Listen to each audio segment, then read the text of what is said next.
বললেন, ঠাকুর একদিন নারদের মনে অহংকার হয়েছে, সে বড় ভক্ত, তাই নারদকে ডেকে বললেন, নারদ আমার না আজকের প্রচন্ড মাথা যন্ত্রণা করছে। বলো কি হলে তোমার মাথা ব্যথা সারবে? ঠাকুর বললে, এক কাজ করো, বৃন্দাবনে যাও, গিয়ে গোপিনীদের কাছে বলো ওদের পায়ের ধুলো দিক, ওদের পায়ের ধুলো যদি আমি মাথায় লাগাই আমার মাথা ব্যথা সেরে যাবে।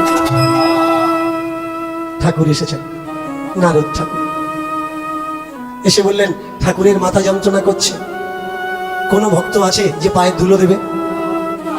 যখন বলেছে আমার ঠাকুর কেমন আছে, বললে ও আর বলো না, মাথা যন্ত্রণা ছটফট করছে।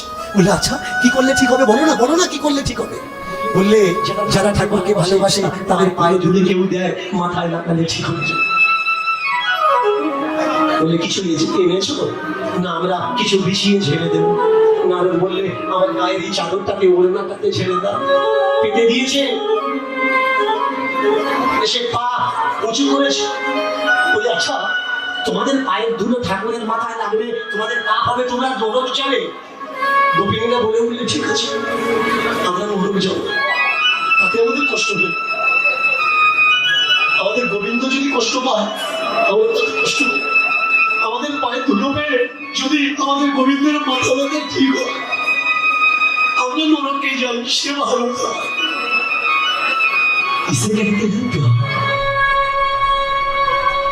শুধু পায়ে ধুলো ছেড়ে দিয়েছে, এত ধুলো হয়েছে নারদ মাথায় করে তুলতে পারছে। গোপিনীরা বললে, ওনাও আমরা তুলে দেবো। বলে হরি গো,